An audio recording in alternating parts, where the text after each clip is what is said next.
বন্যা হয়েছে, বাংলাদেশের জনগণ, সাধারণ জনগণ বন্যায় নিজেদের একেবারে, যেটা আমরা শুনে শুনে বড় হয়েছি যে ভাষা আন্দোলনের সময় হাতের বালা খুলে দিছে, বা মুক্তিযুদ্ধের সময় আমাদের মানুষ খাবার দিয়ে পানি দিয়ে হেল্প করছে, ওটা তো আমরা দেখলাম জুলাইতে। পরবর্তী 1 মাসেও আমরা দেখলাম যে মানুষ অনেক সংহতি এবং ঐক্যের ভিতর দিয়ে এই দেশটা গড়ার জন্য উন্মুখ আছে, যে কোনো জিনিস ত্যাগ করতে রাজি আছে, এবং মানুষ ইমোশনের জায়গা থেকে, অ্যাক্টিভিজমের জায়গা থেকে সবাই একসাথে আছে। সেই মোমেন্টটা আমি মিস করি। আমি গভর্নমেন্টে অন্তর্ভুক্ত হয়েছি 28 আগস্টে, বাট এর আগে যে সময়টা আমরা বাইরে ছিলাম আমি নিজে দেখার সুযোগ হয়েছে এবং পরেও দেখছি।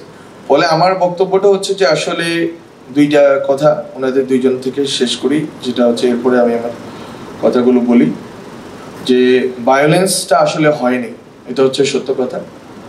এবং স্যার যেটা বললেন যে চীনে যে বিপ্লবের পরবর্তীতে এবং বিপ্লবের আগে, এটা খুবই গুরুত্বপূর্ণ। আমি যখন আমাদের পরিচিত যারা অ্যাক্টিভিস্ট আছে তাদের সাথে যখন আড্ডা হয় আমার, তখন আমি এই কথাটা বলি যে চায়নার যে 1920 থেকে 1950 পর্যন্ত যে দীর্ঘ লড়াই, এবং মানুষের থেকে নিজের লড়াই, মানুষের থেকে নিজের দলের ভিতরের লড়াই, আদর্শিক এবং কৌশলগত, ওইটা আমরা হয়তো করতে পারিনি।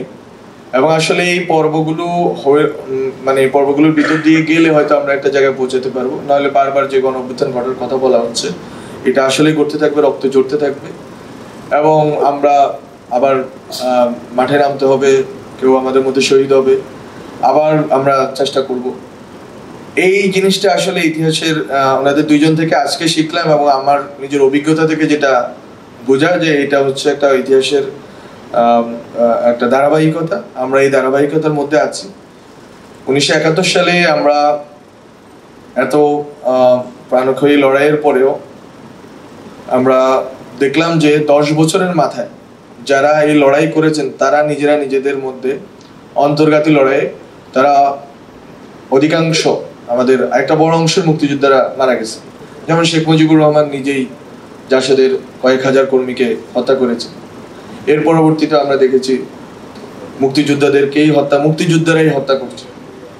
ফলে একটা রাষ্ট্র গঠনের জায়গা থেকে যেই আমাদের যে সংকটটা, এই সংকটটা ফেরানোর জন্য আমরা স্বৈরশাসন বিরোধী যে জুলাই 1990 যে অভ্যুত্থান, সেই অভ্যুত্থানের পরবর্তীতে আমরা ভাবছিলাম যে গণতন্ত্রে, বহুদলীয় পার্লামেন্টারি ডেমোক্রেসিতে আমরা প্রবেশ করলে হয়তো আমরা ভালো থাকতে পারবো। কিন্তু 3টা পার্লামেন্টারি ডেমোক্রেসির জন্য 3টা ইলেকশনের পরে দেখা গেল যে পার্লামেন্টারি ডেমোক্রেসি এটার ভিতর দিয়ে আসলে কোনো মুক্তি সম্ভব না। গত 15 বছরের যেই সংকট আমাদের সামনে এখন দেখা গেছে, এবং আমরা যেটা এখন প্রত্যক্ষ করতেছি, যে এই যে সংবিধানের কথা আমরা বারবার বললাম, এবং স্যার রাইটলি বলছেন যে সেকেন্ড রিপাবলিকের কথা হারিয়ে গেল কেন, গণপরিষদের কথাও তো এখন হারিয়ে গেছে।